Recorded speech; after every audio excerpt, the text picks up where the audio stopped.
김지의 돌직구쇼에 오신 여러분 반갑습니다. 김지희입니다. 저는 오늘도 이곳 광화문 청계 광장에 나와 있습니다. 2년 전 이탈리아에서 감쪽같이 사라진 조성길 북한 이탈리아 대사 대리가 과연 어디로 종적을 감췄을지 전 세계인이 궁금했는데 1년 전 7월 이미 대한민국에 입국해 있다는 사실이 새롭게 확인이 되고 있습니다. 당시 미국을 택할 것이다, 유럽을 택할 것이다 말들이 많았던 북한의 조성길 대사 대리, 대사급 고위 인사가 한국으로 망명한 것은 처음 있는 일입니다. 잠시 후에 그 이야기 전해드리겠습니다. 저는 비가 오나 눈이 오나 매일 아침 이곳에서 여러분을 기다리겠습니다. 김지의 돌직구쇼 지금 라이브로 시작합니다. 잠깐만요.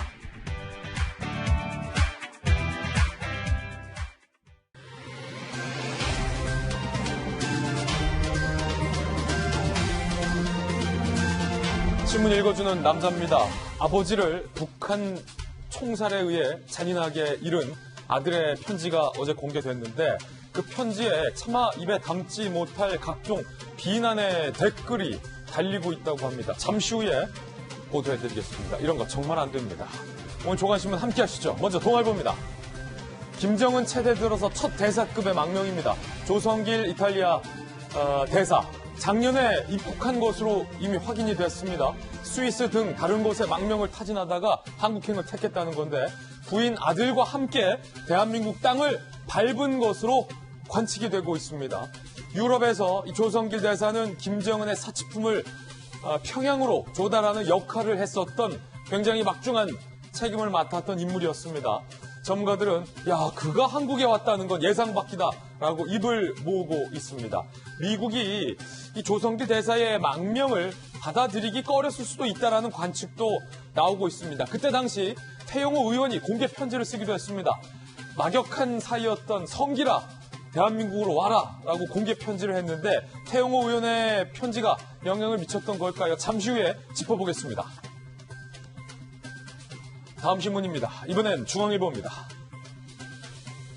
정치권에서 BTS 병역 특례 줘야 한다라는 얘기가 나왔는데 BTS 공식 팬클럽 아미는 본인들이 군대 간다는데 왜 이렇게 난리냐라고 시큰둥한 반응을 보이고 있습니다. 민주당의 노웅래 의원이 빌보드 1위 1.7조 경제효과 병역 특례 줘야 한다라고 강하게 주장을 하고 있습니다. 다음 신문입니다. 이번엔 조선일보입니다. 정읍의 양지마을에 무슨 일이 있었던 걸까요? 9명이 확진돼서 마을 전체가 격리가 됐습니다. 원인은 추석때 온 서울 오빠가 퍼뜨린 건 아니냐라는 관측이 나오고 있는데요. 사진 한번 보시죠. 자, 정읍의 이 양지마을, 작은 마을이 통째로 격리되면서 이곳에 있는 양지마을 주민들은 마을 밖으로의 이동이 제한되고 이웃 간의 접촉도 제한됩니다. 마을 단위의 격리가 된 것은 굉장히 이례적인 일입니다. 다음 신문입니다. 이번엔 한겨레 신문입니다. 노벨 물리학상에 3명의 과학자가 공동 수상을 하게 됐습니다. 펜로즈, 겐첼, 게즈 교수가 공동으로 수상하게 됐는데 실존하는 블랙홀을 실체적으로 관측하고 발견하고 관측하는 데 기여했다라는 공로로 노벨 물리학상을 수상하게 됐습니다. 지금까지 신문 읽어주는 남자였습니다. 오늘 아침 저와 함께 등판한 등판선수 소개하겠습니다. 저희 돌직구쇼의 전담 변호사이자 법전 들고 출근한 정혁진 변호사님 나왔습니다. 그리고 국민의힘의 소신파, 소장파 국회의원입니다. 중진 의원입니다. 김용태 전 의원님 모셨습니다. 저희 돌직구쇼의 좌장이자 서울시 정무부시장을 역임한 민주당의 김영주 전 의원님 모셨습니다. 전직 청와대 출입기자 출신의 베테랑 이재명 기자 나왔습니다. 모두들 어서 오세요. 안녕하세요. 오늘의 키워드 3가지 준비했습니다. 하나씩 살펴보죠. 먼저 첫 번째 키워드는 한국행, 로마에서 참적했던 북한의 고위급 외교관 조성길 이탈리아 대사 대리. 왜 한국행을 선택한 걸까요? 우리 정보당국은 2년간 왜 쉬쉬했다가 지금 이 사실을 드러낸 걸까요? 궁금합니다. 잠시 후에 짚어봅니다. 두 번째 키워드는 UN. 결국 북한군에 의해서 피격된 유가족은 대한민국의 정부의 도움을 기대하지 않고 유엔에 도움을 기대하기로 결정했습니다. 편지를 쓴 아들에게 정말로 각종 비난의 말들이 쏟아지고 있다고 하는데 일각에서 나오는 그런 비난들 도대체 왜 그런 겁니까? 잠시 후에 짚어보겠습니다. 세 번째 키워드는 벽돌입니다. 벽돌. 국감 오늘부터 시작됩니다. 생방송 잠시 후에 살펴보시죠. 김재 돌직구쇼 오늘 톱뉴스로 문을 열겠습니다.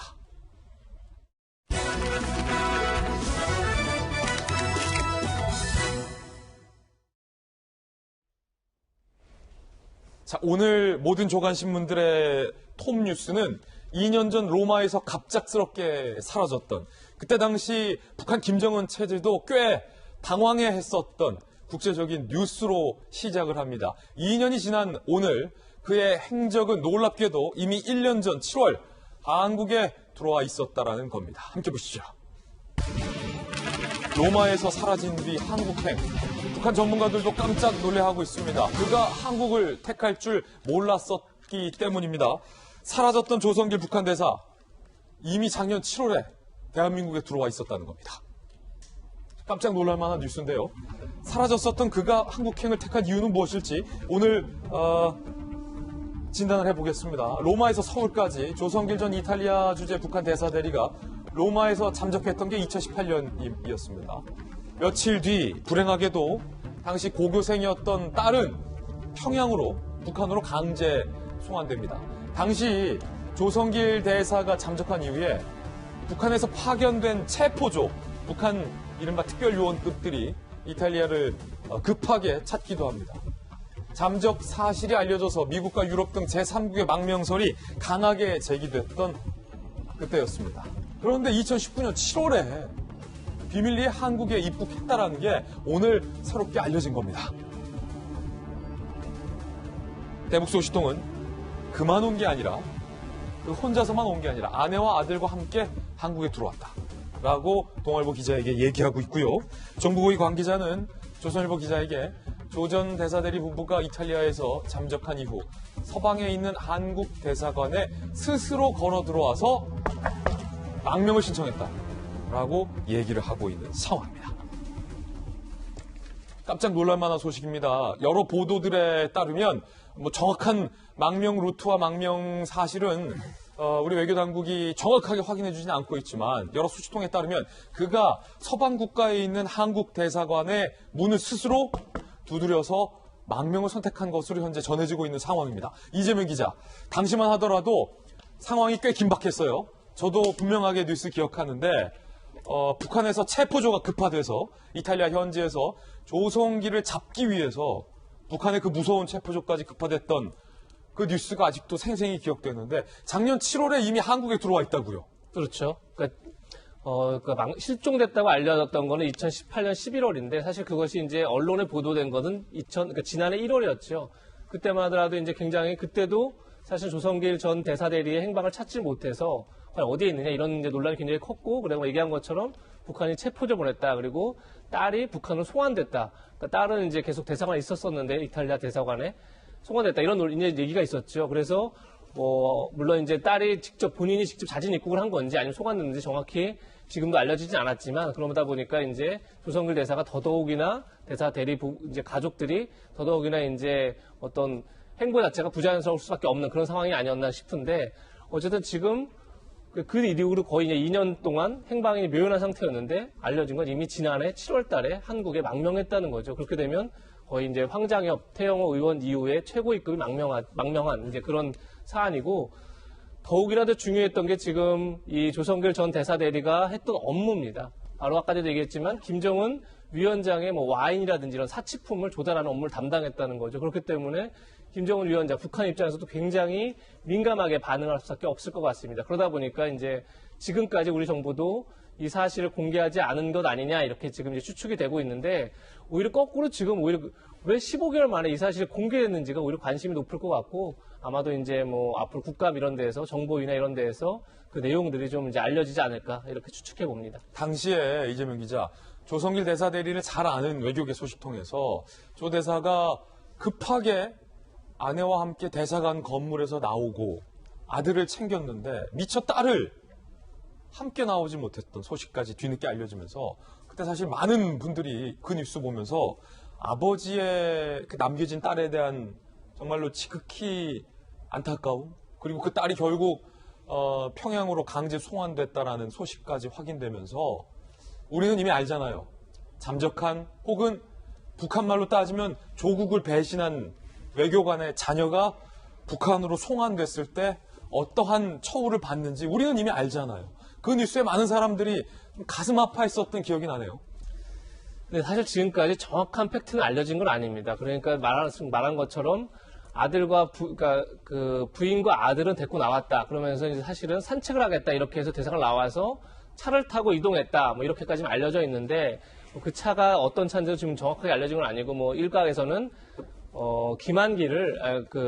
기만소를 이렇게 그러니까 그 도와줬던 망명에 도와줬던 그런 자유한국이 이제 차량을 제공해서 탈출했다 이런 얘기도 있지만 또 한편에서는 지금 얘기하는 것처럼 딸이 결국은 딸을 데리고 못 나온 건지 아니면 딸은 오히려 망명을 원하지 않아서 남았던 건지 자체도 약간 불확실하고 그렇기 때문에 북한이 강제로 송환한 건지 아니면 자진 입국한 건지 자체도 약간 이제 불명확해서 그 점도 사실 지금으로서는 어떤 게 맞다 이렇게 확답이 어려울 것 같은데 중요한 건 어쨌든 조성길 전 대사대리 가족 입장에서는 딸이 북한에 남겨져 있기 때문에 아마도 한국으로 망명한 이후에도 자신의 망명 사실을 최대한 공개하지 않기를 원하지 않았을까 이런 이제 추측을 해볼 수 있을 것 같습니다. 예, 북한은 딸이 자진해서 본국으로 돌아왔다라고 현재 주장은 하고 있지만 북한의 이 말을 어디까지 신뢰해야 할지도 조금은 따져봐야 할 것 같은 그런 상황입니다.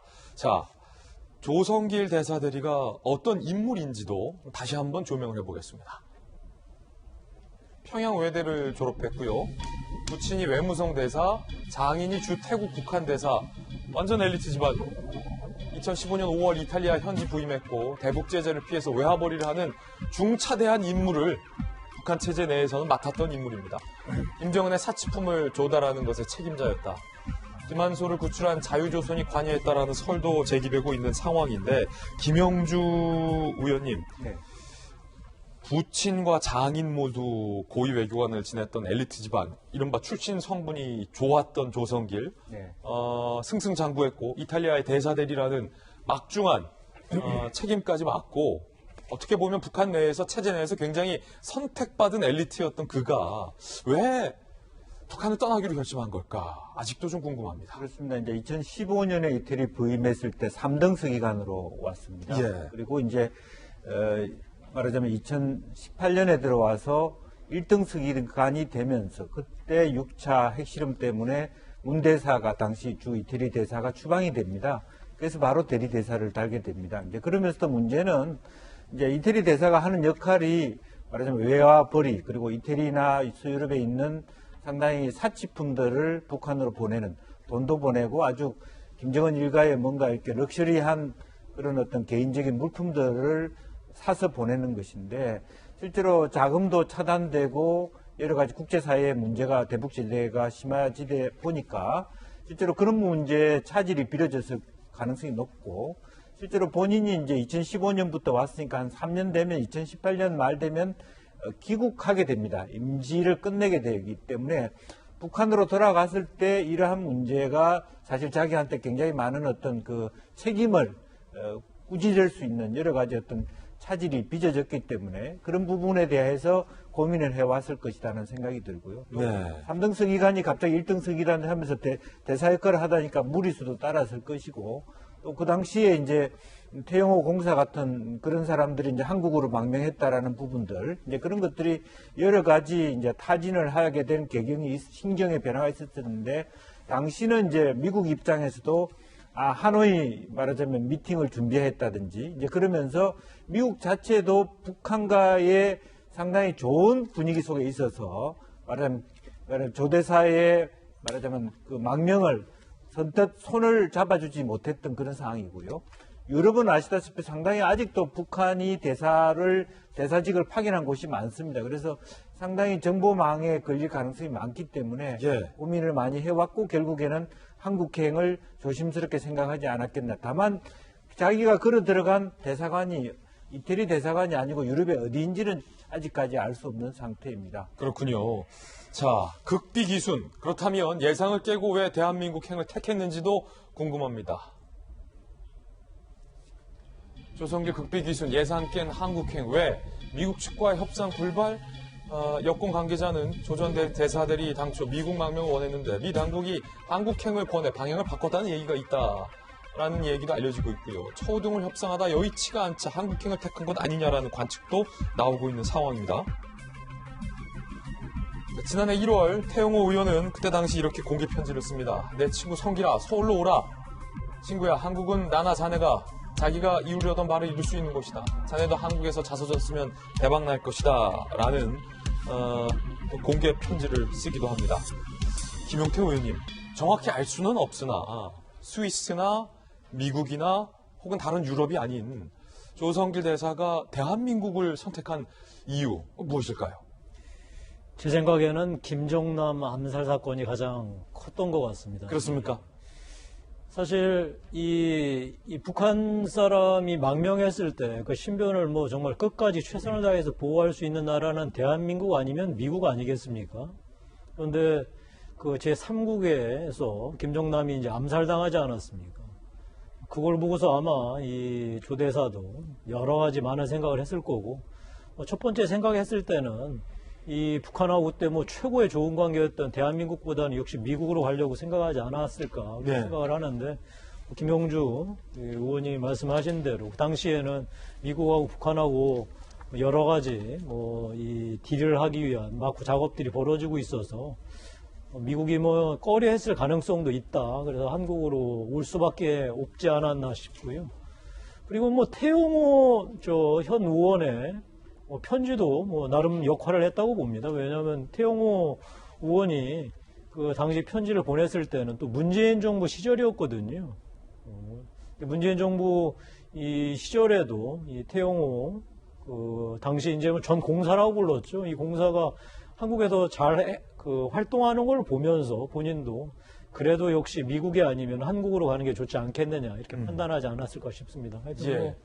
결과적으로 이 조대사 입장에서는 본인이 갈 곳은 결국 이 지구에서 결국 미국 아니면 한국 아니었겠나 싶습니다. 예, 지구에서 미국 아니면 한국이었다. 조금 전에 이 태용호 의원이 입장문을 냈는데요. 김용태 의원님, 태 의원이 이렇게 얘기를 했습니다. 왜 우리 외교 당국이 딸이 지금 북한에 있는데 조성길 대사 대리의 이 한국 망명 소식을 왜 지금 공개하는지에 대해서 강한 유감을 태용호 의원이 지금 제기를 했습니다. 그 이유 중에 하나가 이렇게 고위급 외교관이 다른 제3국이 아니라 대한민국으로 망명을 택했을 경우 탈북 외교관들의 가족들, 특히 평양에 남겨진 가족들에게 북한이 하는 그 처우가 절대 북한이 가만히 있지 않는다. 없는 범죄 사실도 만들어서 뒤집어 씌우고 심지어 테러 위협까지 가기 때문이다. 왜 이제 와서 공개를 했느냐라고 태용호 의원이 강한 유감을 표현하면서 국감에서도 본인은 이거 질의 안 할 거다. 지금 이렇게 입장 냈어요. 그러니까 지금 오늘 이 사건에서 가장 의아한 게 이거 아니겠어요? 이걸 왜 공개했지? 공개할 저는 뭐 이유가 도대체가 없는데, 그리고 왜 지금 이 시점에 공개를 했지? 저는 이제 그게 가장 사실 궁금합니다. 예. 그 태용호 의원이 뭐 본인이 당연히 겪었어야 했던 일이었기 때문에 뭐 가장 잘 알지 않겠어요. 망명한 외교관의 가족들은 정말 북한에 남아있는 사람들은 거의 그 비참한 이 삶의 최후를 맞을 수밖에 없다는 게 뭐 분명하기 때문에 아마 같은 동료로서 주 대사를 얼마나 걱정하는 마음에 저러겠어요. 그런데 뭐 모르겠습니다. 그 뭐 여러 가지 뭐 설들이 제기되지만 결국은 이걸 대한민국 정부가 공개했으면 했지 다른 사람이 공개했을 리는 없을 거 아니겠습니까? 그러면 대한민국 정부가 이거를 공개했을 때는 그 북한의 이 조대사의 가족들의 여러 가지 신변 위협의 가능성을 충분히 알고 있었음에도 불구하고 공개했던 그 이유, 이거에 대해서는 뭐 정부가 분명히 밝혀야 할 것 같습니다. 물론 정부가 공식적으로 공개를 한 것은 아니고 한 언론의 취재에 의해서 지금 알려지고 있는 그런 상황인데 해당 언론이 어디에서 이 사실을 공식적으로 확인했는지 뭐 그것이 대한민국 정부인지 아닌지는 조금 더 확인을 거쳐야 할 것 같습니다. 의문은 이거라는 겁니다. 15개월이 지난 이 시점에 왜 이 사실이 공개됐는가, 알려졌는가? 북한의 자극을 우려해서 비공개, 이것은 상식적으로 맞아 보입니다. 비공개를 하는 것은. 조성길 전 대사대리 한국 망명 시점이 작년 7월은 하노이 북미 정상회담이 정말로 참혹하리만큼 실패했었던 때였고 남북관계 경색 국면에 접어들던 시기였습니다. 대북 소식통은 정부도 남북관계 악화를 막기 위해 공개에 소극적 측면도 있었다라고 밝혔고요. 또 하나의 이유는 태영호 의원이 조금 전 입장을 냈습니다. 이게 아마 아직은 뉴스로 보도화가 안 될 것 같은데 여러분에게 제가 발빠르게 전달을 해드린 거고요. 보도해드리고 있는 거고요.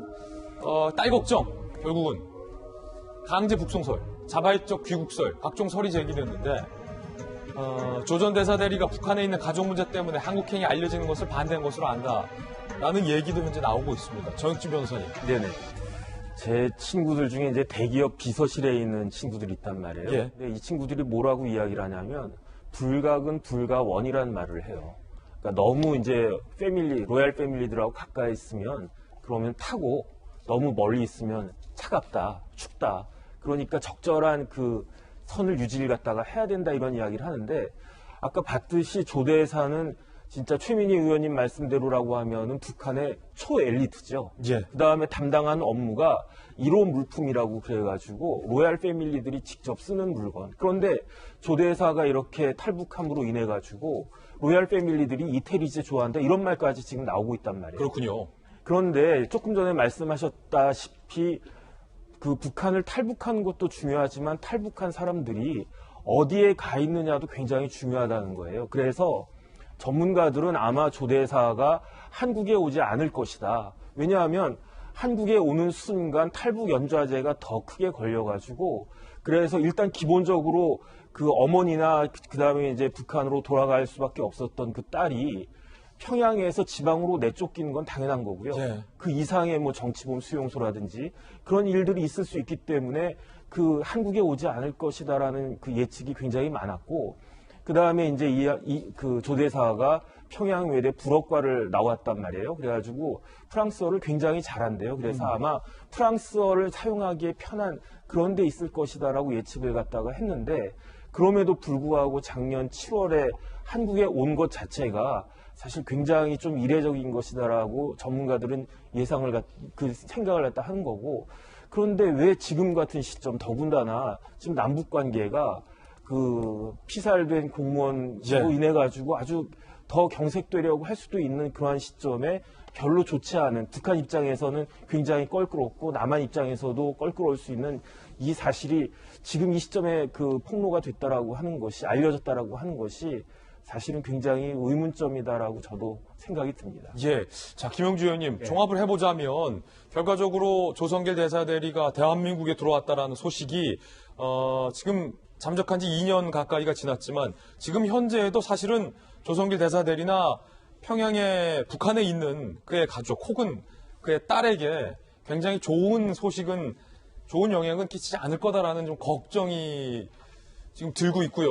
지금 이 소식이 알려진 이상 북한이 그렇구나, 한국 같구나, 잘 사세요 라는 반응을 보일 리는 만무할 것이고 그렇습니다. 남북관계 문재인 대통령이 얼마 전에 전화위복이다 라는 식의 발언들이 여권에서 나왔고 문재인 대통령 얼마 전에 북한 김정은의 직접적인 사과에 대해서도 굉장히 높게 평가하고 있잖아요. 자, 이 소식 남북관계에 어떤 영향을 미칠까요? 사실은 저는 지금 당 창건일이 앞두고 있지 않습니까? 당 창건일을 며칠 앞두고 있고 또 옥토버 서프라이즈라고 생각했던 트럼프와의 어떤 모종의 어떤 뭔지는 잘 모르겠습니다만은 어떤 그런 부분들이 이제 더 이상 할 수 없는 카드가 되어버렸다. 그렇다면 내년 말하자면 북한의 8차 전당대에 있기 전까지는 그렇게 이렇게 우리가 생각하는 그런 어떤 햇볕적인 어떤 그런 좋은 소식을 기대할 수 없다면 이 문제는 이참에 터는 것이 낫다 이렇게 판단했을 수도 있다고 생각이 들고요. 그렇군요. 또 하나는 지금 현재 우리가 확인을 할 수 없습니다만은 이제 조 대사가 그 당시에 이제 17살짜리 딸이 북으로 자진 들어갔다. 저는 그렇게 생각할 수 없습니다, 사실은. 예. 가슴이 아플 텐데 이제는 20살이 됐겠죠. 이제 20살이 됐을 텐데 왜냐하면 사실은 태공사도 마찬가지로 애 때문에 기술한 공무원들이 더 많을 수 있어요. 그 자유롭게 2015년부터 살았다 그러면 15살짜리가 이태리 살다가 북한 가고 싶겠습니까? 공무원들의 자녀, 외국관들의 자녀 때문에 사실은 굉장히 가슴 아파하거든요. 다시 북으로 들어가서 그럼요. 적응이 가능할까 하는 예. 그런 부분이 있단 말이에요. 이제 그런 면에서 지금 현재 우리가 그 딸의 어떻게 살아가는지, 살아있는지 죽어 있는지조차 모릅니다. 그렇다면 우리가 모르는 어떤 정보를, SI를 가지고 조대사가 이제는 뭐 그런 상황이 그런 정도면 릴리즈 해도 된다. 이렇게 양해를 했을 수도 저는 있다고. 아직은 뭐 우리가 알고 있는 게 없으니까요. 예. 이제 그런 측면이 하나 있고, 이것이 진짜 아까 말한 대로 공식적인 어떤 정부의 본질적인 어떤 오프닝이냐. 이제 그런 부분도 언론이 앞으로 더 혹은 국감을 통해서 알아가야 될 과정에 있다. 그렇게 봅니다. 예, 아직까지는 무엇 하나 정확하게 좀 밝혀진 바가 많지 않습니다. 그렇기 때문에 어떤 합리적인 추측에 기반하여서 여러 가지 가능성에 대한 패널들의 개인존회를 들어봤습니다. 이번엔 저희가 준비한 다음 이슈입니다. 아들의 절절한 편지, 아버지를 잃은 아들의 절절한 편지. 어제 저희 돌직구쇼에서 상세히 보도해드렸습니다. 문재인 대통령에게 그 아들은 물었습니다. 무슨 권리로 한 가정의 가장을 이렇게 몰락시키느냐라고 말입니다. 그리고 대한민국은 우리 아버지가 북한에서 피격되는 동안 무엇을 했냐라고 아들은 물었습니다. 이 같은 아들의 물음에 대통령은 뭐라고 답변했을까요? 나도 마음이 아프다. 그런데 청와대 대변인의 브리핑을 통해서 간접적으로 전달하는 형식이었습니다. 아버지 잃은 아들의 마음을 이해한다. 나도 마음이 아프다.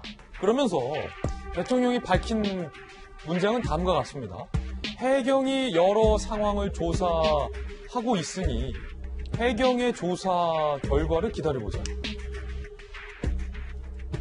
정부의 대응 평가에 대해서 언급이 없었습니다. 그러니까 정부는 뭘 하고 있었느냐 라는 물음에 대한 답변이 없었다는 거죠.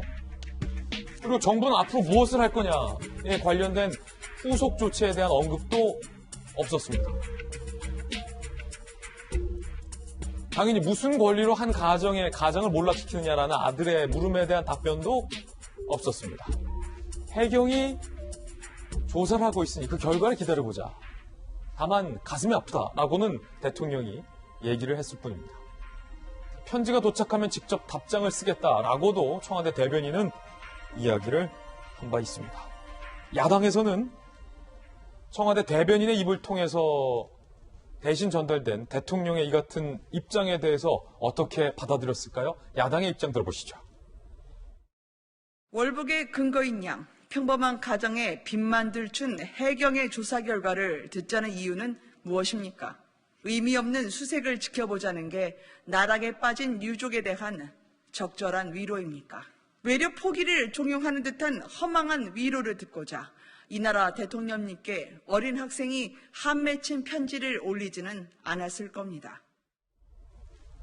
김용태 의원님, 나도 마음이 아프다라는 문재인 대통령의 이 발언 어떻게 들으셨습니까? 아예 하지를 말지 그랬어요. 대통령께서 참 저런 말씀 우리가 소위 시중에서는 마음에도 없는 말 이런 말들을 소위 이제 영혼이 없다라고 얘기를 하잖아요. 저는 저 얘기를 들으면서 저 아들이 듣기에는 참 아무런 느낌도 없고 영혼도 느낄 수 없는 그런 말이었다고 생각을 해요. 사실 지금 아들 입장에서는 가장 억울한 게 그 6시간 동안 나라 뭐 했느냐. 이게 지금 첫 번째 질문이고 두 번째는 왜 부정확한 정보만 갖고서 우리 아버지 월북했다고 나쁜 사람 만드느냐 이 두 가지 아니겠어요. 예. 그런데 사실 6시간 동안 뭐 했냐고에 대해서는 이런 방법도 없이 두 번째 왜 우리 아버지 월북했냐고 일방적으로 몰아붙이느냐에 대해서는 해경조사 수색 보자고 하는데 지금 해경이 수색하고 있나요? 북한이 NNR 침범하지 말라고 엄포 놓으니까 꼼짝달싹 못하고 근처도 가지 못하고 아니 그리고 그 바다에는 밤이 안 옵니까? 밤에도 수색 가야 되는데 조명탄도 못 쏜다며요. 그게 무슨 수색을 기다리자는 말이 되겠으며 조사 해경이 어떤 꼴을 당했죠 군한테? 당시 사건 당시에 군은 지금 공무원이 북한한테 그 총살당하고 시신이 훼손당하는 상황을 다 알고 있었는데 해경한테는 안 알려줬잖아요. 그러니까 해경이 가서 딴 데 가서 헛된 데 가가지고 찾다가 그것도 다음 날까지 찾는 난리를 폈잖아요. 근데 해경이 저 지금 사건의 진상을 조사하려면 군의 감청 정보, 군이 신주단지 무시되다는 저 감청 정보를 철저하게 조사해야 되는데 해경이 할 수 있을까요? 어림없는 소리 같아요, 제 생각에는. 그래서 사실 대통령이 저 아들 편지에 대해서 답변하는 거는 제가 보기에는 정말 하나만한 답변이었고 어찌 보면 정말 영혼이 하나도 느껴지지 않았다라고 평가할 수밖에 없을 것 같습니다. 예. 자, 이것은 우리 김용태 의원님의 개인적 견해라는 말씀 드리겠습니다. 한 가지 물을 게 있는데, 청와대 출입기선 이재명 기자. 해경이 지금 뭘 조사 중이죠? 글쎄요. 저도 그게 굉장히 의문이고 사실은 그래서 대통령의 답변에 약간 실망스럽다 이렇게 표현할 수밖에 없을 것 같은 생각이 듭니다. 그러니까 해경의 조사를 기다려보자. 거기에 대해서 청와대 관계자는 중간 조사 결과를 발표했으니 이제 최종 조사 결과가 나올 거다. 그게 언제라고 확답할 수는 없으나 그 최종 조사 결과를 기다려보자는 의미다. 이렇게 이제 부연 설명을 했습니다. 중간 조사 결과라면 얼마 전에 저희가 보도해 드렸었던 월북의 정황. 바로 그거죠. 그게 바로 이제 추서를 앞두고 했던 게 자진 월북 정황이 확인됐다. 이렇게 발표한 거죠. 그러면 다시 뭐 최종 조사 결과에 만약에 이 사건의 실체적 진실을 밝히려고 하면 뭐 북한 문자 조사할 수 있어야 실체적 진실을 밝힐 수 있겠죠. 그게 아니라면 사실상 해경이 실체적 진실을 밝힐 수 있는 방법은 사실상 없다고 봐야겠죠. 그렇다고 그러면 다시 한번 월북 정황을 정확하게 뭐 확인하는 걸 발표하겠다는 건지 좀 의문이고, 조금 전에 김용태 전 의원도 말씀하셨지만 그렇다고 그러면 자 북한군을 우리가 조사할 수 없는 만큼 실체적 진실을 우리가 알 수 없다면 최소한 그럼 우리 군은 대응이 적절했느냐 이거라도 밝혀야 할 텐데 과연 해경이 우리 군을 상대로 뭐 압수수색을 해서 우리 군이 적절했느냐 대응이 이걸 과연 밝힐 수 있을까? 사실 그것도 기대하기가 참 어렵죠. 예. 이미 중간 조사 결과 발표에서 자진 월북 정황이 확인됐다라고 발표한 것 자체가 대부분 군이 준 감청 정보를 바탕으로 하는 거죠. 그렇게 봤을 때 과연 그럼 해경이 최종 조사 결과에는 어떤 내용이 포함될 건가? 이게 의문이 드는 거고, 그럼 조사 결과가 아니면 수색 결과일 텐데 뭐 저희가 다 지금 예상하고 여러 번 지적한 것처럼 과연 해경의 수색 결과를 통해서 의민, 뭐 시신을 수습한다거나 뭐 부유물을 통해서 의미 있는 결과를 확보할 수 있을까? 이제 그것도 기대 난망인 거죠. 그러다 보니까 과연 대통령이 위로를 전하는 거는 이제 충분히 이해할 수 있는데 해경의 조사 결과와 수색 결과를 기다려보자. 여기에서 과연 무엇을 기다려보자는 건지 굉장히 좀 의미 없는 답변을 하는 게 아닌가 이런 생각이 들어서 청와대가 편지가 도착하면 대통령이 직접 다시 답장을 쓰겠다 밝힌 만큼 그 답장에는 좀 더 진정성 있는 마음이 좀 담겼으면 하는 바람이 있습니다. 예. 물론 대통령은 아빠를 잃은 아들의 마음을 이해한다. 나도 마음이 아프다.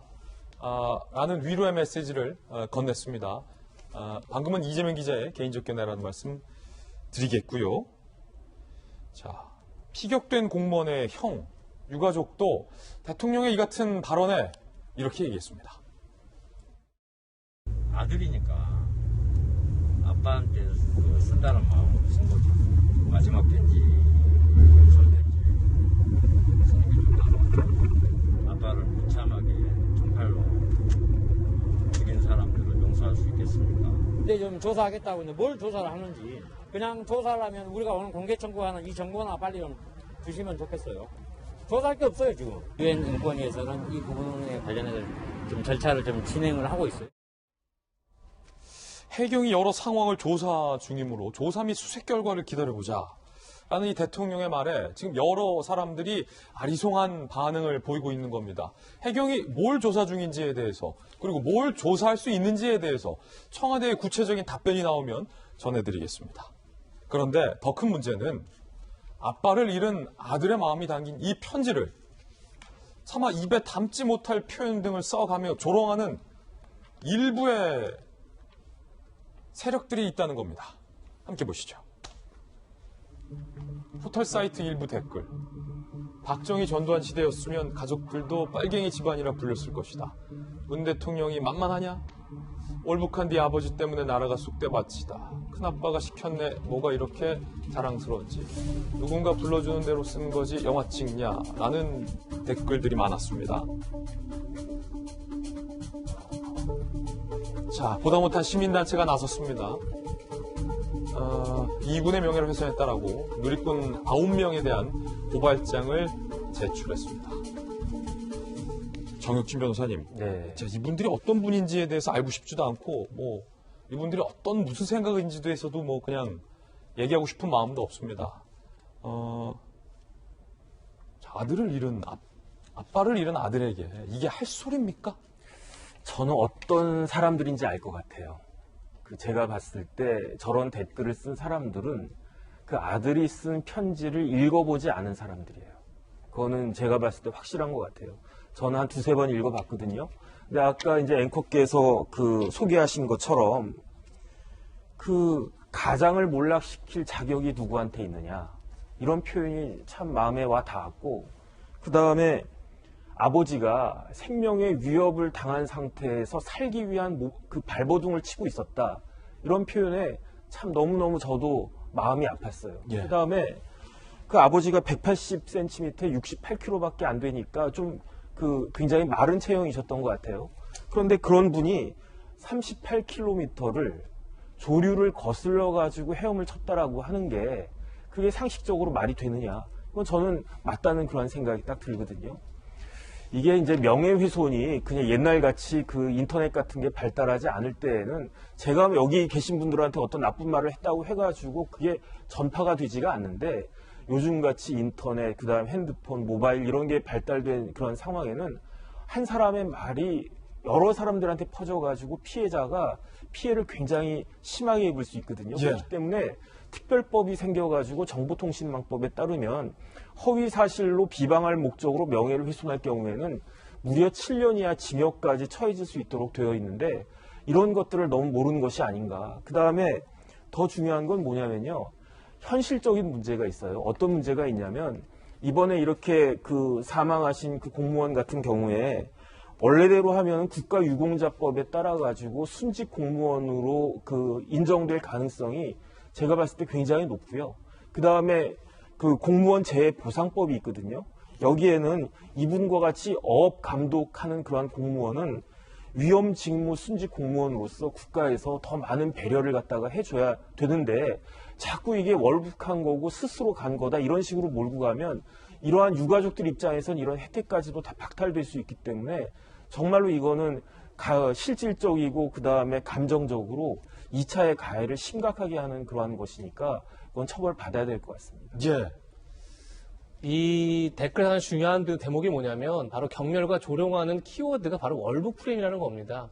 그러니까 빨갱이 집안이다. 뭐 그다음에 월북한 내 아버지 때문에 나라가 쑥대밭이 됐다. 뭐가 자랑스럽냐. 이 전체를 관통하는 게 다 월북을 했기 때문에 이런 비난과 비판이 나올 수 있는 거죠. 그런 점에서 지금 해경에서는 이제 해경도 스스로 이건 정황 증거다라고 밝혔습니다. 본인이 직접 월북 의사를 밝히거나 어디에 남겨놓은 게 없는 거죠. 그런 상황에서 여러 정황들이 있다 이런 건데 또 유가족들 얘기하는 것처럼 반대로 월북을 하고 도저히 볼 수 없는 정황들도 많은 겁니다.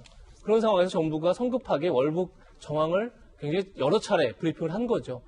그러니까 이 정부가 만든 월북 프레임이 지금 이 비난으로 이어진 겁니다. 그런 점에서 정부가 이 부분에서는 반드시 사과 내지 어떤 정정 내지 뭔가가 조치가 필요하지 않을까 이런 생각이 좀 반드시 듭니다. 예. 자, 김용태 의원님, 결과적으로 이재명 기자 얘기했듯이 정부는 나서서 월북의 정황에 대해서 강하게 재차 강조를 하고 있고 대통령의 편지 내용 조금 전에 보셨지 않습니까? 그 월북의 가능성을 강하게 얘기한 해경의 조사를 기다려보자라고 아들에게 이야기를 하고 있고 그 밑에 있는 네티즌들은요. 이런 댓글을 달고 있습니다. 저 네티즌들은 제가 방송에도 이런 말 써서 죄송합니다만 저는 꼭 써야 되겠습니다. 저런 사람들은 다 금수만도 못한 자들이에요. 아버지 잃은 저 어린 남매를 저런 식으로 조롱한다는 게 사람으로서 할 짓이겠습니까? 저는 반드시 정혁진 변호사 말씀대로 법에 엄정한 처벌이 있기를 진심으로 바라고 그래야지 대한민국이라고 생각합니다. 예, 앞서 말씀 주신 정혁진 변호사의 발언 중에 아들의 편지를 안 읽어본 분들이 확실하다라는 표현이 정말로 안 읽고 저런 댓글을 썼다라는 게 아니라 비유적으로 하신 표현이잖아요. 확실치 않기 때문에 그것은 제가 객관적으로 사실 확인이 불가능하다라는 말씀 드리겠고요. 이제 또 금수만도 못하다라는 표현에 대해서도 이제 방송용으로는 적합하지 않다라는 말씀, 자, 더불어서 양해의 말씀 시청자분들에게 드리겠습니다. 그런데 황당한 건 피격 공무원 몇 년 전에 표창장을 받았는데 그 표창장에 확고한 국가관이 있기 때문에 표창을 준다라는 표현이 적혀 있었습니다. 2014년 서해어업관리단장의 표창을 받습니다. 2015년 서해어업관리단 우수직원으로 선정이 됐고요. 2017년 중부지방해양경찰청장의 표창장을 받는데요. 그 표창장 내용 한번 보실까요? 확고한 국가감과 투철한 사명감, 특히 해상 인명구조 업무 기여한 바가 크다. 2018년에는 해수부 장관 표창도 받았습니다. 김용주 의원님, 예. 2017년에 표창을 주면서 해경이 확고한 국가관이 있다, 이 사람은. 이 대한민국 공무원 중에 공무원이다. 확고한 국가관, 투철한 사명감. 그랬던 해경이 이제는 월북을 얘기하고 있네요. 그러니까 북한 같았으면 수해 어업관리청장이나 중부지방해양청장 소환돼야죠. 확고하지 않은 사람은 확고하다고 표창장을 줬습니다. 그렇게 되는군요. 김영춘 해수부 장관도 잘못 표창 준 거죠. 예. 그리고 정말 이해할 수 없는 게 결과적으로는 북한 정권하고는 굉장히 친해서 뭔가를 해보겠다고 하면서 한국 내부에서는 월북했다고 뭐가 문제가 된다고 얘기하는 게 굉장히 모순적이다라고 보여지고요. 또 그런 의미에서 이것은 뭐 어떤 이유를 떠나서 한국에 있는 북한 일 따지지 않고 민간인이 학살된 것에 대해서 이 정부가 어떤 목소리를 낼 것인가에 집중하고, 그러니까 조사가 잘못된 조사, 사람을 살피는 조사를 먼저 하고, 그리고 난 다음에 그 사람의 생사 확인을 하고, 또 그 사람을 어쨌든 사체라도 어떤 인양을 해서, 그리고 왜 종합적으로 이 사람이 왜 거기에 가게 됐는가를 그 다음에 이야기를 꺼내야지.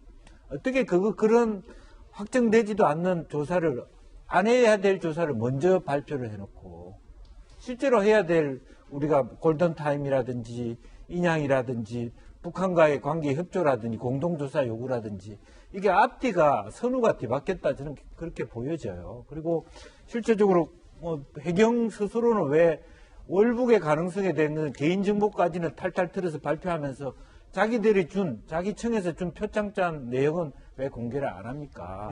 따라서 오히려 처음부터 이런 의구심이 있기는 하지만 표창장도 받았고 여러 가지 성실한 공무원으로서의 활동을 했기 때문에 아직은 우리가 이렇게 저렇다 말할 때가 아니다. 이렇게 했으면 이렇게 이 문제가 이런 막바지에 말하자면 벼랑 끝에 도달해서 이것이 말하자면 여러 가지 어떤 분열의 또 논란의 대상이 되지 않았다. 저는 그렇게 생각이 듭니다. 예. 월북자라는 낙인 때문에 답답해했던 유족들은요, 국방부에 정보 공개 청구를 했습니다. 도대체 뭘 근거로 우리 가족을, 우리 아버지를, 우리 동생을 월북자로 규정했느냐라는 겁니다. 이야기 들어보시죠. 국가가 공무원을 제대로 보호하였는지에 대해서 월북 의사표시가 공무원의 목소리인지 여부를 북한군의 총구 앞에서 진정한 의사로 월북 의사표시를 하였는지 전후를 살펴 파악할 것입니다. 국민의 생명과 신체를 보호하지 못한 상황에서 왜 보호하지 못했는지를 국민이 물었을 때 이거는 국가 기밀이다라고 하면서 비공개하는 것은 군사 기밀의 존재 의미를 잃어버리는 것이고, 유족 측이 국방부에게 요구한 것은 정보 공개 청구입니다. 무엇을 근거로, 어떤 정보를 근거로 우리 가족을 월북자라고 단정지었는지 그 근거를 알려달라는 겁니다. 이재명 기자, 국방부가 이 청구에 응할까요? 정보를 줄까요? 글쎄요, 지금 유가족들이 이제 원하는 정보가 두 가지죠. 하나가 이제 그 사망대 22일 당일날, 지난달 22일 당일날 3시 반, 그러니까 오후 3시 반에 북한에 의해서 처음 이제 실종 공무원이 발견됐을 때부터 사살돼서 시신이 훼손됐다고 밝힌 오후 10시 한 50분까지 감청 정보를 달라. 그리고 또 하나가 불꽃을 관측했다는 거죠. 그래서 불꽃을 관측한 그 비디오 테이프를 달라. 관측 정보를 달라. 이렇게 두 가지를 요구했는데, 이걸 통해서 지금 조금 전에 이제 유가족 측 변호인이 말한 것처럼 정말 이 월북 의사를 이 공무원이 직접 본인의 육성으로 밝힌 건지 그걸 확인해보고 싶은 거고, 또 하나가 과연 시신이 불타는 걸 관측하면서도 우리 정부 뭘 했느냐, 이걸 이제 밝히고 싶다. 이게 두 가지가 포인트인 것 같습니다. 그런데 당연히 이제 이 감청 정보 그리고 이 비디오 판독 정보는 공개하지 않을 가능성이 매우 높죠. 왜냐하면 이제 분명히 군사 기밀로 분류될 테고 이미 지금까지 감청 정보와 관련해서 여러 가지 것들이 이제 언론에 나오고 또 특히 야당 의원들이 공개를 했지만 그때마다 군은 이제 그걸 부인하면서 구체적인 감청 정보를 밝히지 않았습니다. 그런 상황에서 유가족들한테 줄 가능성이 높지 않은데 저는 이 변호사가 이제 행정소송을 예고했죠. 이미 군사 기밀로 할 경우 행정소송을 통해서 다시 이제 법원의 판단을 구하겠다 했는데 그때 한 말이 굉장히 중요한 것 같습니다. 그러니까 군사 기밀이라는 게 결국은 국민의 생명과 재산을 보호하기 위해서 군사 기밀을 만드는 건데 이미 생명을 보호하지 못했다면 그게 군사 기밀로서 무슨 의미가 있느냐라고 주장을 했고 거기서 행정소송에 다퉈보겠다 했으니까 저는 그 부분에서 어떻게 법원이 어떻게 판단할지를 앞으로 보는 게 굉장히 중요한 포인트인 것 같습니다. 예, 유가족들이 전방위로 문을 두드리고 있는 느낌이 듭니다. 유엔에 도움을 요청하기도 했습니다. 이야기 들어보시죠. 원비호 가족들 그 재단과 연대해서 정확한 자세한 내용이나 그런 것을 의견을 청취하고 협력하는 게 아마 좋겠다 그렇게 말씀하시더라고요. 원비호 사례와 유사하게 우리 지금 변호사랑 협의를 하고 있어요. 그래서 북한을 상대로 소송을 진행할 수도 있고요. 한국 정부가 응당해야 될 국민 보호 의무를 저버렸기 때문에 이거 관련해서도 법률적으로 지금 검토를 하고 있어요. 자, 이 사건이 유엔으로 가게 된다면 과연 유엔 차원에서의 진상조사 제대로 이루어질 수 있을까도 좀 따져봐야 할 것 같습니다. 그런데 이게 그렇게 녹록치 않다는 관측이 벌써부터 나오고 있습니다. 동아일보 기사인데요. 자, 유엔 북한 인권특별보고관의 진상조사를 요청하겠다는 거죠. 그런데 유엔 북한 인권특별보고관 토마스 오에야 킨타나는요, 최근 유엔 인권사무소 측과의 통화에서 북한이 코로나 방역 관련 총살 정책이 존재한다면 심각한 문제이며 반드시 폐기돼야 한다라고 얘기를 한 바 있습니다. 유족들은 정부와 북한을 상대로 소송도 검토하고 있다. 올해 6월 6.25 때 북한에 억류됐다 탈북한 국부포로 2명 김정은 상대 손해배상 청구 소송에서 승소한 바가 있는데요. 그때는 북한이 각각 2,100만 원씩 배상해야 된다라는 법원의 판결도 있었습니다. 김용태 의원님, 유엔 차원에서의 진상조사, 유족들은 지푸라기라도 잡고 싶은 심정으로 일단 전방위로 요청을 하고 있는 것 같아 보여요. 그러니까 저는 이 총살된 공무원 가족들이 왜 유엔으로 갔느냐가 중요하다고 생각을 합니다. 예. 그러니까 당연히 북한의 이 사건 실체 그리고 책임을 인정을 하지 않겠죠. 북한이 당연히. 북한 때문에 이제 유엔에 가는 거는 이해할 수 있는데 그게 아니라 사실 저 가족들은 북한뿐만 아니라 대한민국 정부를 지금 못 믿어서 유엔에 가는 것이라고 볼 수밖에 없습니다. 왜냐하면 대한민국의 그 정부가 그 당시에 이 우리 공무원을 구조하는데도 실패했을 뿐만 아니라 그 사후에 대응하는 것도 지금 공무원의 여러 가지 명예나 실질적인 이 권익들을 저버리는 행위를 지금 자행하고 있다고 가족들은 판단했기 때문에 유엔으로 간 거고요. 유엔에 가면은 저 문제가 간단하지 않죠. 왜냐하면 우리가 잘 봤잖아요. 원비호 미국의 원비호가 북한에서 그렇게 그 고문을 당했다가 죽은 이후에 거의 3억 달러 이상이죠. 미국 내에서 지금 재판에서 승소해서 이 북한 자산을 확보한 상태인데 저는 다른 것보다도 이 사태가 유엔까지 가게 된 것, 이것은 대한민국이 국제적 망신을 자초한 것이고 국제적 조롱거리로 전락한 것, 저는 그거 이상도 이하도 아니라고 생각합니다. 예, 김용태 의원님의 견해였는데요. 정혁진 변호사님, 네. 유엔의 어떤 진상조사 결과를 촉구하는 거나 대한민국 정부를 향해서 소송을 걸겠다는 것이나 아니면 조금 전에 우리가 들었던 국방부를 향한 정보공개 청구 혹은 행정소송 등등이 이제 다 국가를 상대로 한 것들이라는 거죠. 이게 어떻게 될까요? 일단 제가 법전 들고 나왔으니까 찾아봤더니 공공기관 정보 공개에 관한 법률이 있어요. 근데 아까 이재명 부장이 말씀하신 것처럼 어떤 규정이 있냐면 국가안전보장, 국방, 통일, 외교관계 등에 관한 사항으로서 공개될 경우에 국가의 중대한 이익을 현저히 해할 우려가 있다라고 판단이 되면 공공기관이 정부가 그 정보를 공개하지 않을 수 있도록 돼 있거든요. 그런데 지금 유가족들이 정보 공개를 요구하는 이유는 너무너무 절절한 거예요. 아버지의 마지막 음성을 들어보고 싶다. 아버지의 마지막 음성을. 그 다음에 그 CCTV 같은데 아버지의 마지막 모습, 그게 처참한 모습일지라도 그걸 내가 보고 싶다. 그걸 갖다 공개해 달라는 거거든요. 여기에 대해서 국방부가 어떻게 그 처리를 할 것인지 거기에 대해서는 좀 지켜봐야 될 것 같다 그런 생각이 들고, 그 다음에 이거는 그 유가족들을 정말로 속 시원하게 해줄 수 있는 건 그 방법이 최고라고 저는 생각을 하고요. 두 번째는 실질적으로 도와줄 수 있는 방법은 제가 조금 전에 말씀드렸듯이 순직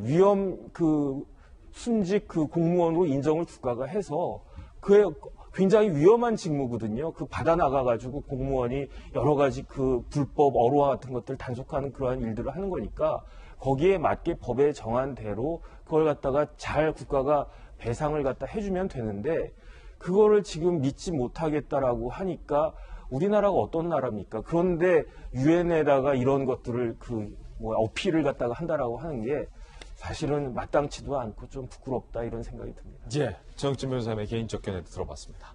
이번엔 저희가 준비한 다음 순서입니다. 오늘의 하프 시간입니다. 오늘 어떤 분들이 하프에 선정됐을까요? 바로 만나보시죠.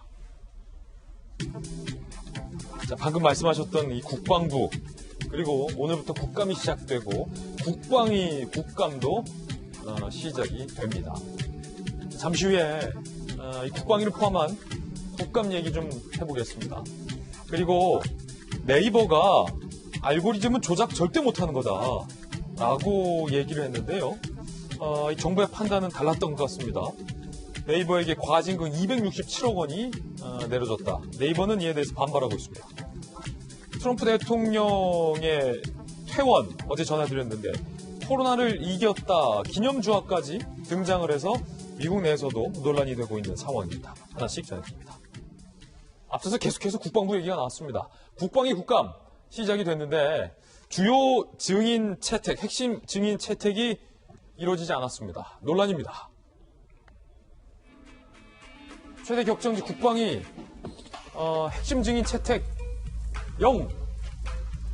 당직사병 문제, 즉 추미애 장관 아들 문제, 그리고 우리 공무원의 북한 피격 문제, 정말로 대한민국을 들썩이는 두 가지 중요한 사건.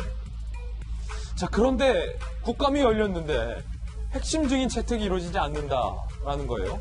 지금 이게 뜨거운 논란인데 당직사병도 공무원의 친형도 증인으로 국감에 나올 수가 없다는 겁니다. 국방위 소속 국민의힘 의원들이 추장관 아들, 당직사병 등 10여 명과 공무원 피격 사건 피해자형 이래진 씨 등 증인 채택을 요구했지만 여당이 모두 거부를 해서 합의가 불발된 상황입니다. 자, 그렇다면 여당은 왜 이 핵심 증인 합의를 거부한 거고 야당은 이에 대해서 뭐라고 얘기하는 걸까요? 여야의 입장 각각 들어보시죠.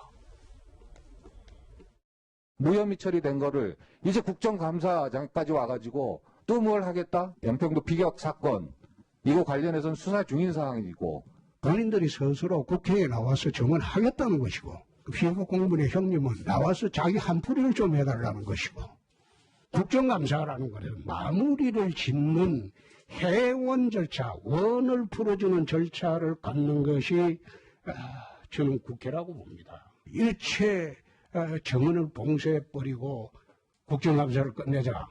그건 국민적인 그 기대에도 어긋난다고 나는 봅니다. 추미애 장관 그 자제분 문제는 이제 야당이 우려먹을 만큼 다 우려먹었습니다.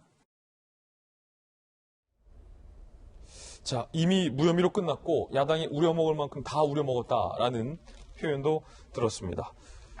일단 김용태 의원님, 야당이 신청했던 증인에 대해서 여당이 모두 다 지금 거부를 했습니다. 핵심 증인에 대해서는 여야의 목소리 각각 들었는데 입장 어떠십니까? 민주당의 국감 증인 이 선정 태도 보니까 만약에 논술 쳐도 대학 가면 다 떨어질 것 같습니다. 논술의 가장 핵심이 뭐냐면 일관성이거든요. 그러니까 추미애 장관에 대해서는 무혐의, 그러니까 즉 수사가 끝났기 때문에 부리지 말자로 하는 거고, 그다음에 그 공무원 형님이 오시겠다고 하는 걸 굳이 막는 것은 수사 중이기 때문에 안 된다는 거잖아요. 아니 최소한 사람이 말을 할 때 일관성이 있어야지 저렇게 지금 공당의 대표까지 지냈던 분이 저런 식으로 얘기하면 되겠습니까? 사실 이 국정감사라는 게 검찰 조사가 이루어지거나 이제 재판이 있으면 안 부르는 게 관행은 맞습니다. 추미애 장관의 경우에는 검찰이 지금 불기소해버렸잖아요. 그러면은 국회가 어떤 역할을 하는 거냐? 철저하게 조사해서 만약에 검찰 기소가 잘못됐다면 당연히 국정조사로 가든지 그 다른 조치를 취하는 게 국회에 할 일이에요. 그거에 가장 중요한 장이 국감이거든요. 이거는 국회가 이런 거를 지금 저버린다는 건 있을 수 없는 일이고, 따라서 민주당이 국감 자체를 자기들한테 불리한 거를 다 막겠다고 하는 건 결국은 국민을 우습게 하는 거 아니겠습니까? 참 국민이 정말 우습게 됐습니다. 예. 자, 김용태 의원님의 견해였고요. 김용주 의원님, 특히나 조금 논란이 되는 것 중에 하나가 피격된 공무원의 친형 이래진 씨에 대한 증인 합의를 민주당이 합의 주지 않았잖아요. 그런데 지금까지 정부는 이분의 월북 가능성에 대해서 우리가 정부 입장만을 들어왔단 말입니다. 그러면 증인의 역할이기도 하고 반대편에 그러지 않은 여권 말대로 이게 사실로 확정되지 않은 사안이라면 당사자와 유가족들의 입장을 우리 국민들이 들어야 할 필요성이 있는 것 아닙니까?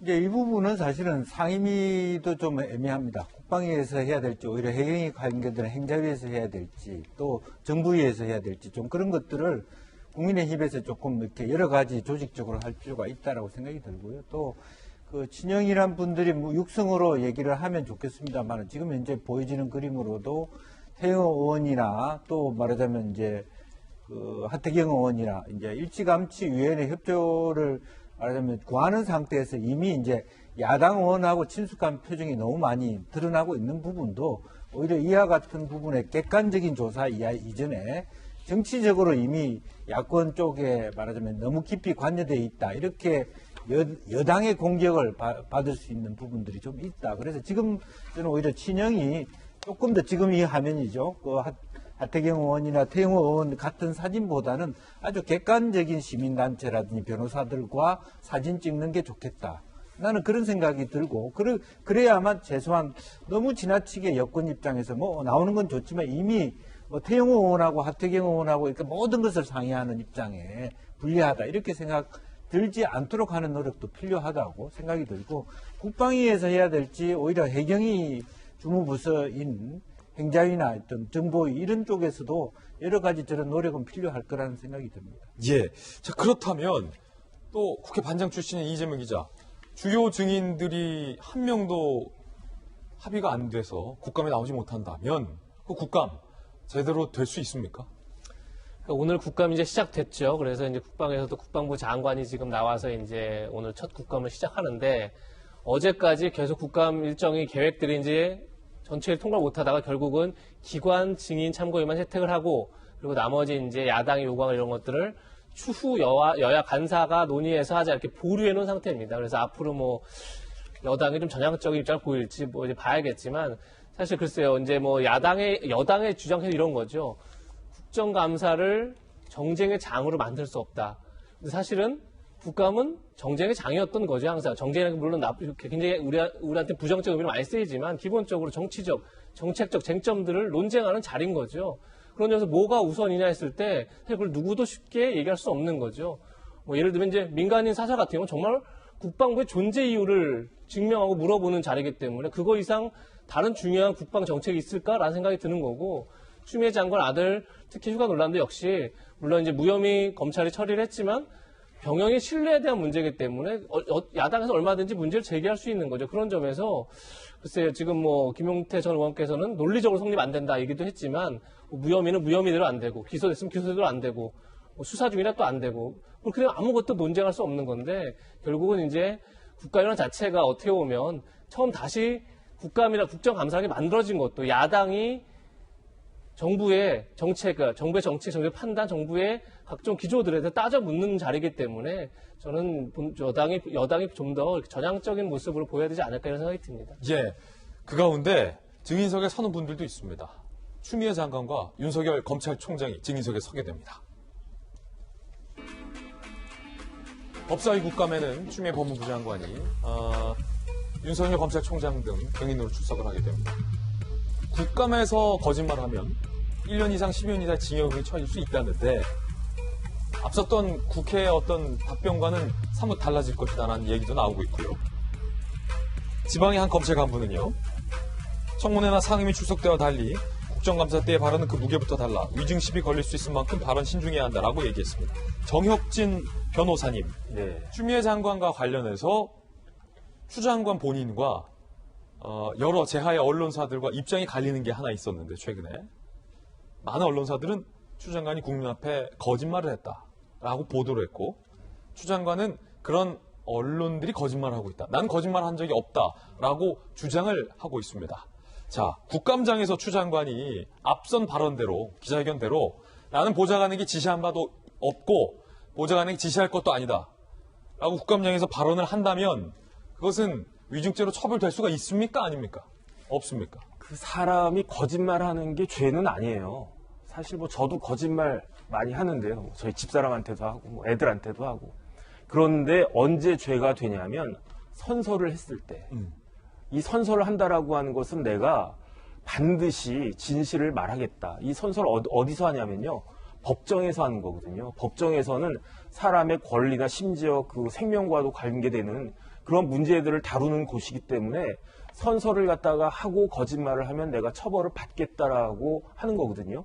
그래서 거의 대부분은 이제 위증죄가 법원에서만 문제가 되는데 그 국회 증언감정법에 따르면은 국회에서도 법원과 못지않게 마찬가지로 선서를 한 증인이 거짓말을 했을 때에는 처벌을 갖다가 하겠다 이 의지거든요. 그렇기 때문에 누구보다도 법을 제일 잘 아는 분 중에 한 분이 뭐 판사 출신에다가 현직 법무부 장관이신 추미애 장관이신데 지난번에 뭐 국회 대정부 질문 같은 거 했을 때에는 선서하지 않았기 때문에 아무리 거짓말을 해도 그건 뭐 개인적인 문제가 될 수밖에 없는데 만약에 이제 기관 증인으로 나와가지고 선서한 상태에서 거짓말을 갖다가 한다. 그렇다라고 하면은 기소될 수 있는 형사 소추될 수 있는 그러한 위험성이 굉장히 크다. 그렇기 때문에 지난번하고는 다른 종류로 그 다른 태도로 답변을 하실 것이다라고 저는 조심스럽게 기대해 봅니다. 이제 두 번째 핫플 내용입니다. 네이버가 알고리즘은 조작할 수 없다라고 여러 차례 밝혔는데 공정위의 생각은 달랐습니다. 네이버가 알고리즘을 조작한 건 아니냐라고 공정위는 봤습니다. 과징금이 무려 267억입니다. 알고리즘 조작 못한다더니 네이버 과징금 267억. 공정거래위원회가 시장 지배적 지위를 이용한 경쟁업체 사업 활동을 방해했다라는 등의 혐의로 네이버에게 시정명령을 했습니다. 그러면서 과징금을 부과했는데 그게 무려 267억 원. 억소리 나오는 과징금을 부과했습니다. 이 플랫폼 네이버 같은 기업이 역대 최고 금액의 과징금을 받은 겁니다. 자, 뭘 알고리즘을 조작했다라고 공정위가 봤는지 함께 보시면 지난 2012년부터 15년까지 쇼핑 관련된 검색 알고리즘을 네이버가 최소 6차례 수정을 했다라는 게 공정위 측 시각입니다. 네이버 자사의 오픈마켓 상품을 우선 노출되게끔 알고리즘을 고쳤다라고 공정위는 본 겁니다. 네이버 자사 상품 노출 점유율이 2015년에는 12.7%였는데 2018년에 26.2%로 증가했고 당연히 경쟁사의 상품 노출 빈도는 떨어질 수밖에 없었다라는 게 공정위의 시각입니다. 네이버는 강력 반발하고 있습니다. 사용자 편의를 위해서 다양한 제품을 한눈에 볼 수 있도록 개선하는 일반적인 작업을 우리가 뭐 알고리즘을 수정하고 조작했다라고 악의적으로 해석했다. 불복 소송 나설 것이다. 라고 밝혔습니다. 과징금이 267억이 달린 거기 때문에 네이버에서도 적극적으로 소송을 하겠다라는 입장인 건데 자, 일단은 이재명 기자 얼마 전에 우리가 이 네이버 뉴스 뭐 알고리즘 비슷한 얘기 한번 들어서 논란이 됐었는데 그때 결론이 네이버는 알고리즘에 따라서 뭐 뉴스든 이런 쇼핑 상품이 등이 배치되기 때문에 절대 뭐 누군가가 항의한다고 뭐 뉴스의 순서나 상품의 순서가 막 빼고 들어가고가 안 된다라는 것으로 저희들은 그렇게 결론 난 걸 알고 있었는데 공정위 얘기 들어보니까 그게 아닌가 봐요?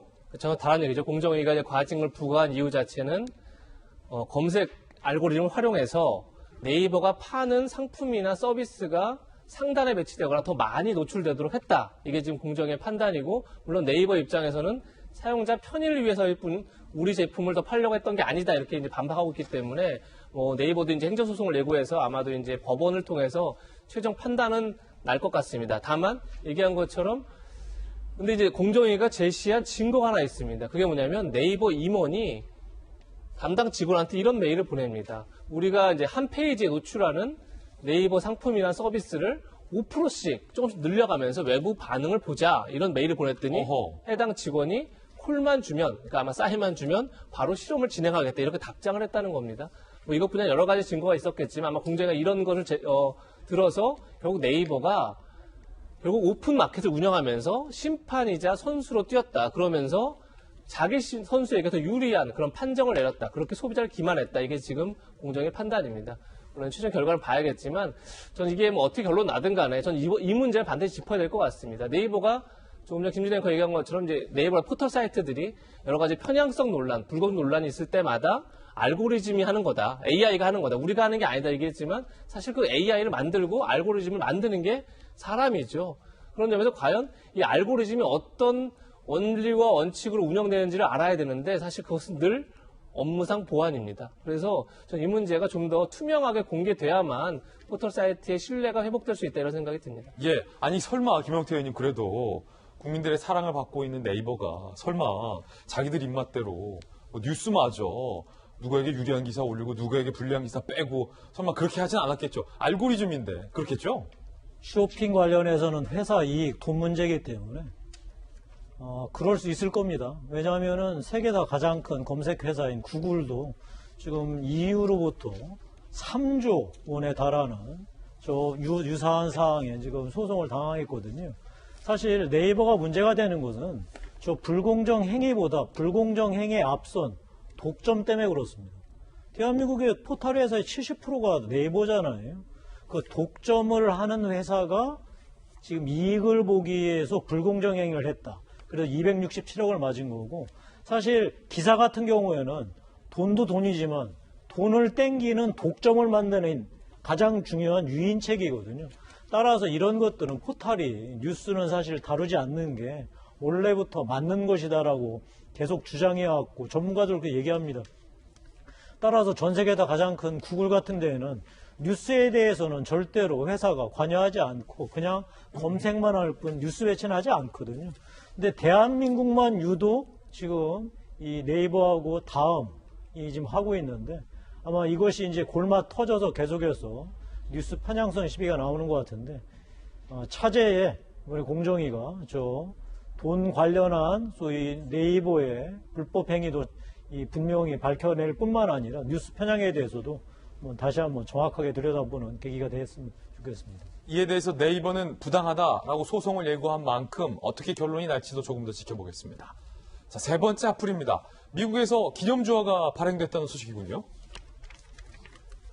코로나 이긴 기념주화 등장. 미 백악관 기념품점에 좀 민망하네요. 트럼프 코로나19를 무찌르다.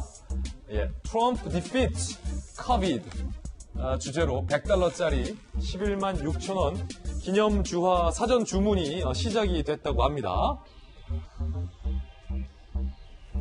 디자인은 역사상 가장 매력적인 대통령의 슈퍼히어로적 측면 이상을 담게 될 것이다 라고 기념품점 운영자는 밝혔습니다. 백악관 측은 우리가 판매하는 거 아니다. 기념품점이라 불리는 민간 회사가 디자인하고 판매하는 것이니까 우리는 잘 모른다라는 입장을 현재 밝히고 있는 상황입니다. 김영주 의원님, 네. 트럼프 대통령이 완치됐냐 완치되지 않았냐 갖고 지금 논란인데 누가 누굴 무찌르다니요? 그렇습니다. 국민들도 누가 더 코로나를 두 후보 중에서 말하자면 바이든 후보하고 트럼프 후보 중에 누가 더 코로나를 잘할 것이냐 물어봤더니 트럼프가 아니라 바이든이 더 잘할 것이다. 경제는 트럼프가 잘할지는 모르지만 이렇게 판단하고 있고 이번에 사실은 다시 돌아온 것에 대해서 국민의 60% 넘게가 무책임한 행동이다 이렇게 조사 결과 나오고 있음에도 불구하고 어쨌든 기념품 샵 하는 입장에서는 어쨌든 첫 번째 임기를 마지막으로 하는 이 코인을 주화를 만들므로 인해서 또 돈을 벌어야 되니까요. 안 그래도 코로나로 인해서 저기 기념품 샵도 사람들이 많이 안 왔을 테니까 마지막 작품으로 아마 이번 주화를 내는 것 같습니다. 근데 제목이 어쨌든 무찌르다 이렇게 한 제목이라고 나와 있는데 사람들의 생각이 이럴 것 같습니다. 사실은 무찌르다고 생각하지 않지만 이것을 사놓으면 돈이 될 것이다 해서 사전 주문제거든요. 예. 주문은 또 많이 할 수도 있지 않겠느냐. 트럼프의 첫 임기의 전체 첫 임기의 주화, 기념 주화니까 한번 어떤 주문량이 나중에 이번 대선의 결과하고 영향이 비례할지 안 할지를 한번 가름해 볼 작은 잣대가 아닌가 그렇게 생각이 듭니다. 방금 말씀 주셨던 미국 내 여론조사 몇 가지도 저희가 준비를 해봤습니다. 함께 보시죠. 자, 트럼프 대통령이 퇴원을 강행한 것에 대해서 과연 미국 국민들은 뭐라고 느꼈을까요? 무책임하게 행동했다라고 63%가 답을 했고 책임 있다라고는 33%만 응답을 한 상황입니다. 뉴욕타임스 등의 언론 반응도 좀 한번 살펴볼까요? 뉴욕타임스는 할 말이 없다. 그는 완전히 무책임하다. 인터넷 매체 복스는요. 트럼프가 코로나 감염으로 배운 게 전혀 없어 보인다. 라는 언론 보도도 따르고 있는 상황입니다. 그 가운데 백악관 내에서 확진자가 급진하고 있어서 공포각이 나오고 있습니다. 급기야 백악관 압박에서 백악관보다 북한이 더 안전하겠다라는 말까지 나오고 있다고 해요. 최근 백악관발 코로나19 확진자가 최소 18명 이상, 백악관 대변인과 출입기자 등등도 잇따라서 확진 판정을 받고 있는 그런 상황이라고 합니다. 워싱턴 포스트에 따르면 대통령 집무실이 있는 웨스트윙이 유령 도시처럼 변했다. 백악관 내 상주 직원들 우리 건강은 누가 책임지는데 라며 걱정 중이다. 그리고 이 CBS 방송 기자인 벤 트레이시는요. 지금 백악관에 있는 것보다 차라리 북한에 있을 때가 더 안전했다고 느낀다. 이건 완전히 미쳤다라고 보도하고 있습니다. 이재명 기자, 백악관 내에서 일하는 사람들이 상당히 불안해하고 있는 모양이에요. 그렇죠. 지금 뭐 조금 전에 제가 화면에 본 것처럼 백악관 대변인도 지금 확진이 됐고 출입 기자도 확진이 됐고 그래서 총 18명 가량이 확진이 됐다. 그리고 어떻게 보면 백악관이 지금 지역 감염의 진원지가 된 상황이죠. 그렇군요. 그래서 백악관이 유령 도시가 됐다 뭐 이렇게 얘기할 정도로 굉장히 지금 불안감이 큰 것 같습니다. 그런데 오늘 조선일보 일면 제목이 이렇게 달았더라고요. 지금까지 이런 환자는 없었다 이렇게 달았던데 사흘 입원해서 완치도 안 된 상황에서 다시 돌아왔는데 그것도 돌아와서 지금 화면에 보는 것처럼 2층 발코니에서 마스크를 벗고 기자들에게 촬영하도록 합니다. 그랬더니 CNN 앵커가 당시 뭐라고 이제 논평을 하냐면 마치 북한 같다. 친애하는 지도자 동지가 웅장한 건물에서 연출하는 모습 같다. 이렇게까지 이제 평가를 하는데 물론 이제 트럼프 대통령은 선거를 앞두고 강한 이미지를 그리고 코로나까지도 무찌르고 코로나까지도 두려워하지 않는 그런 이미지를 연출해야겠지만 역시 이제 미국의 방역에 있어서는 굉장히 어떤 불안감 그리고 굉장히 혼선을 주지 않을까 이런 우려가 큰 상황인 것 같습니다. 예, 트럼프 대통령의 소식까지 짚어봤습니다. 이번엔 저희가 준비한 다음 순서입니다. 사건을 파헤치는 남자 사파남입니다.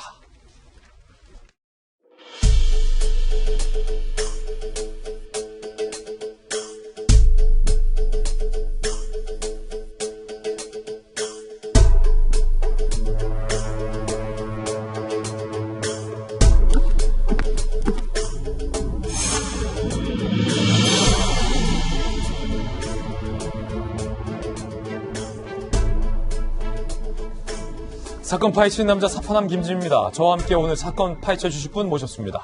동국대학교 경찰사법대학교의 곽대경 교수님 나왔습니다. 어서 오세요, 교수님. 네, 안녕하세요. 여러분은 드라마에 등장하는 단골 소재하면 무엇이 떠오르십니까? 불륜 혹은 복수 여러 가지가 있을 텐데 이번에 파헤쳐볼 사건은 이 단골 소재들 중에 하나와 관련이 있습니다.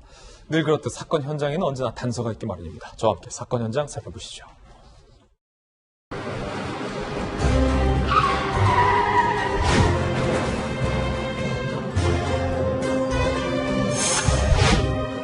무슨 사고요?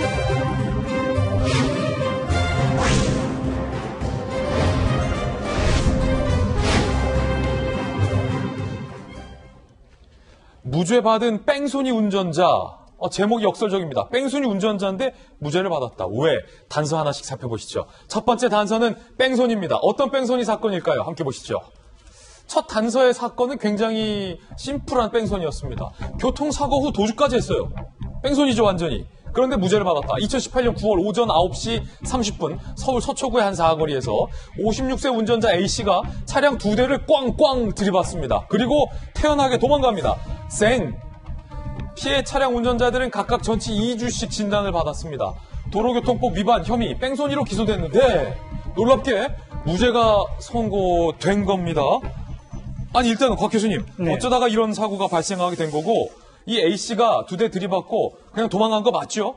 네, 이 사건이 발생한 것은 오전 9시 30분입니다. 그러니까 출근 시간이 이제 조금 지난 그런 상황이 여전히 굉장히 차량이 많은 그런 서울 시내 강남 서초구의 한 사거리에 있습니다. 2차선에 있던 차량이 3차선으로 차선 변경을 하는 과정에서 옆에 있던 차를 받았습니다. 예. 그러고 나서 다시 2차선으로 되돌아와서 2차선 앞에 있는 차를 갖다 또 받은 거죠. 받고 또 받았네요. 네, 그래서 두 대의 차량이 피해가 났고, 그리고 이 안에 있던 운전자들 같은 경우는 전치 2주, 그리고 차량 같은 경우는 180만 원 이상의 그런 어떤 피해를 당했다고 그러니까 상당히 큰 사고가 난 겁니다. 아니 수리비가 180만 원 이상이 나왔다면 피해 상황이 적다고 할 수 없는 건데 한 가지만 다시 한번 체크해 볼게요. 법원에서 뺑소니가 무죄가 나왔다고요? 네, 그렇습니다. 이것은 원래 같으면 이렇게 만약에 뺑소니를 했다. 그러면은 이것에 대해서 도주치상, 그리고 실제로 사고가 난 이후에 조치를 하지 않았던 이런 행위에 대해서 상당히 엄하게 이제 처벌을 받는 건데 무죄가 난 겁니다. 여기서 의문입니다. 그렇다면 왜 명백한 뺑소니의 피해도 컸는데 무죄가 나왔을까? 바로 여기서 두 번째 단서가 나옵니다. 두 번째 단서는 얼굴의 표정입니다. 어떤 얘기일까요? 단서 상세히 살펴보시죠. 사고 순간 기억상실? 사고 직후 경찰이 출동했죠? 아니 어디 가세요? 차 들이받고 잠만 쓰세요. 경찰이 그러자 운전자 A씨가 무슨 일 때문에 그러세요? 사고요? 무슨 사고가 났어요? 무슨 소리 하세요? 당시 현장에 출동한 경찰관의 증언에 따르면 이 운전자의 표정에서 거짓말이라는 느낌을 하나도 못 받았다라고 얘기를 하고 있습니다. 곽 교수님, 네. 사고 당시 운전자의 모습이 상당히 이상하고 경찰의 진술까지 들어보면 이분이 거짓말을 하고 있다는 느낌을 전혀 못 받았다는 거예요? 네, 그렇습니다. 사고가 난 직후에 피해 차량의 운전자들이 차를 운전해서 그 사고를 낸 차를 막았었습니다. 예. 그래서 이제 차가 이제 멈춰 섰는데요. 그러고 나서 그 이후에 이제 경찰도 이제 출동을 했고, 그랬음에도 이제 불구하고 무슨 일이 있었느냐, 본인이 사고를 냈다는 사실을 제대로 이제 인지를 하지 못한 그런 어떤 표정을 갖다 했고요. 아니 조금 전에 차 2대 받았는데도 모른다. 네. 그리고 실제로 이게 자기가 사고를 내고 이걸 갖다가 무마하거나 아니면 거짓말을 하려는 그런 어떤 당황스러운 그런 어떤 표정들이 아니라 굉장히 멀쩡한 그런 어떤 얼굴 표정을 하고 있었다. 이게 좀 의심스럽다. 좀 이상하다. 평상적인 그런 어떤 사건과 다르다. 이렇게 이제 판단을 한 것 같습니다. 알고 봤더니 이 운전자 뇌전증 질환을 앓고 있었고 순간적인 일시적 기억 상실로 조금 전에 교통사고를 낸 것을 기억하지 못했다고요? 네, 그렇습니다. 이 뇌전증이라고 하는 게 이제 경련하고 그리고 이제 의식 장애가 되풀이해 가지고 여러 번 반복되는 그런 병인데요. 사실 사고가 나기 2년 전 2016년부터 남편이 그런 어떤 기억을 제대로 하지 못하는 이런 증상이 있어가지고 이제 병원에 가보라고 그렇게 이제 권유를 했었고, 그리고 이 사건이 나고 나서 이제 바로 이제 한 달 후인 10월달에 실제로 이제 병원에 가서 그런 뇌전증 진단을 받았다고 합니다. 예, 결과적으로 A 씨가 법원에서 무죄를 선고받은 이유도 기억상실, 뇌전증으로 인한 기억상실이라는 이유였습니다. 법원의 이야기도 좀 더 살펴보실까요?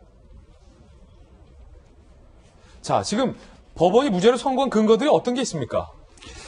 결국 일부러 고의로 이제 도주를 한 거냐 아니냐 뭐 이런 거에 있어가지고 사실 그 당시 상황이 강남에 뭐 9시 30분 상황을 아시겠지만 아무리 자기가 사고를 내고 일부러 도주를 하려고 해도 굉장히 많은 차량이 있는 그런 상태에서 도주를 하기가 현실적으로 이제 어렵습니다. 그래서 그런 어떤 상황에서 일부러 고의로 이제 도주를 한 건 아니고 이런 사고를 본인이 제대로 이제 인식하지 못하고 행동한 그런 어떤 정황들이 이제 보이는 게 아니냐. 이렇게 이제 법원은 판단을 한 것 같습니다. 혹시 뇌전증 때문에 사고 내고도 기억 못해서 무죄 받은 사례가 또 있습니까? 예, 그렇습니다. 이전에 버스를 운전하는 운전사가 택시를 들이받는 그런 어떤 사고가 있었습니다. 그런데 이제 순간적으로 이 뇌전증 증상 때문에 제대로 행동을 하지 못한 그런 경우들이 있었고요. 그런데 사실 실제로 이 도로에서 뇌전증 때문에 순간적으로 의식을 잃거나 이래 가지고 다른 차들이 그 위험한 운전자를 발견을 하고 차를 앞에서 이제 천천히 속도를 줄이면서 차를 이제 멈추게 했던 그런 사건들도 이전에 있었습니다. 뇌전증 환자가 운전하면 안 될 것 같은데요, 교수님? 네, 그렇습니다. 그러니까 뇌전증이 미리 진단이 되면 뇌전증 환자는 사실 운전면허를 취득할 수가 없습니다. 아, 그렇군요. 근데 이제 문제는 이미 운전면허를 취득을 한 사람이 나중에 이제 뇌전증 증상을 보이는 이런 경우에 운전을 하지 못하게 하는 이런 법은 없기 때문에 이제 그게 이제 어려움이 있고요. 그래서 이제 본인도 그렇고 가족들도 이제 적극적인 관심을 가지고 만약에 이런 뇌전증 증상이 심한 경우에는 운전을 하지 않도록 하는 것이 본인뿐만 아니라 주위에 이제 다른 사람들의 안전을 위해서도 좀 필요한 것이 아닌가 그렇게 생각을 합니다. 예, 이미 운전증을 발급받은 분이 뇌전증 진단을 받았을 때 운전을 하지 못하게 하는 제도적인 보완도 좀 필요해 보일 것 같습니다. 지금까지 사파남 곽대균 교수님과 함께 사건 풀어봤습니다. 감사합니다. 네, 수고하십시오. 저희들은 60초 광고 후에 다시 돌아오겠습니다. 잠시 후에 뵙죠. 네, 사파남까지 풀어봤습니다. 오늘 저희가 준비한 소식 모두 다 보도해드렸습니다. 지금부터 시작되는 인터넷 라이브 방송 라방 2사말로에서는요. 대통령의 아들에 대한 답신이라는 주제로 본방에서 미처 못다한 이야기 나눠보겠습니다. 김영주 전 의원님 그리고 이재명 기자 두 분 모시고 이야기 나눠볼 테니 많은 관심 부탁드립니다. 저희들은 내일 아침 9시 15분에 더욱더 풍성한 소식 들고 여러분을 찾아뵙겠습니다. 오늘 하루는 분명 어제보다 나을 겁니다. 좋은 하루 되십시오. 고맙습니다.